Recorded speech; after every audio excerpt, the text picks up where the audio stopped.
My name is Venus. I am 23 years old and I am, as I like to call, a Jill of all artsy trades. Photography, painting, writing. It's all in art. I'd have to say my best form of art is probably painting. I've been painting for about 4 years. My process in making painting is pretty cut and paste for the most part. You're gonna think me crazy for this one, but I usually post up a canvas somewhere with an eyesight in my room and I stare at a blank canvas for quite some time. So I'm depending on how I'm feeling, sometimes it'll be days, sometimes it'll be hours, sometimes it'll be weeks where I'm just staring at a blank canvas, and when something pops into my head I draw it out. Sometimes it's a quick sketch, sometimes it's a detailed sketch depending on what it is that I'm painting, and once the sketch is out I paint. And if it's something that's a quick sketch, I'll add detail as I'm painting it. Art runs in my family, so I can't exactly say I have discovered art on my own. I guess you can say it's an inspiration, it's something I was born into. My mom doesn't paint. My grandmother paints, my uncles paint, my father paints. I am self-taught. I taught myself how to paint and draw and all that fun stuff. I definitely think it's something that people can go ahead and learn on their own. I never went for lessons or anything like that, so I pretty much it just runs in my blood. I'm just good like that.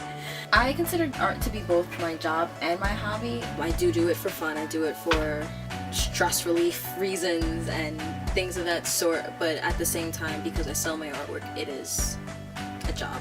I like painting Harley Quinn because I am secretly Harley Quinn. Yes, I am crazy. I have to say, like, my experimenting with like comic book type characters probably comes from the influence of my great-grandfather, who's one of the original artists for Superman comics. I think that's really cool. My favorite painting was a Harley Quinn painting that I did. Her face was slightly tilted towards you. It was an all black kind of shadow painting where you saw only half her face. You saw both of her eyes, a teardrop coming, like a tear coming down her eye. You didn't really see her neck, but you saw a necklace around her neck of 3 dice, and her hair was blonde with red streaks on one side and green streaks on the other side. The green to indicate the Joker and the red to indicate her, since the whole painting was pretty much black. And my worst artwork would probably be something more technical. Would probably be my worst artwork because I hate using things like rulers. I hate rulers. I absolutely hate rulers.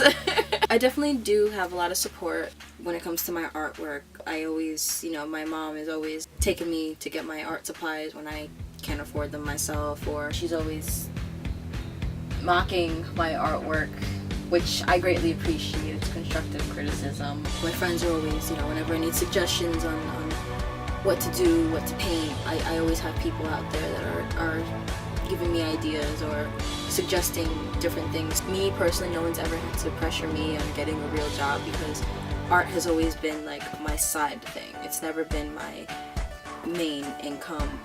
But I do know a lot of people out there who do art as a main income, and honestly, it's not the most popular bearing business where you can go ahead and live a luxurious life like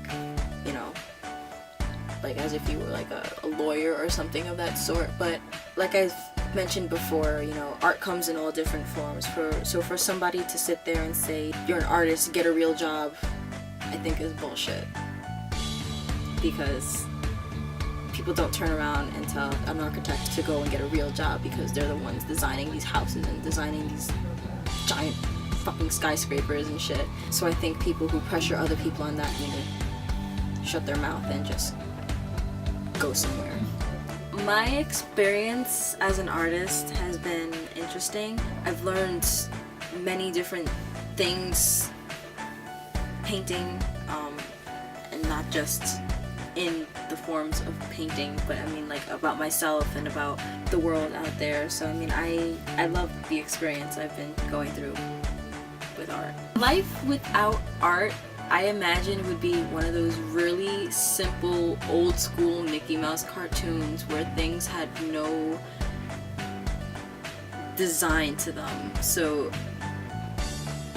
I mean, just imagine a bunch of black and white blocks with squares on them, rectangles for doors and windows, and streets with maybe a random flower poking out everywhere. I mean, it would just be so boring and so plain. Even though art is pretty much everything that you see around you, architecture or a book or a box, something like painting, drawings, things of that sort. I don't think it's appreciated the way it was back in the day. You do have your rare people that still, you know, they like museums, they go to museums, they study artwork. Your artists who sit there and, you know, they do their own forms of art. I wish art was appreciated the way it used to be, and really isn't.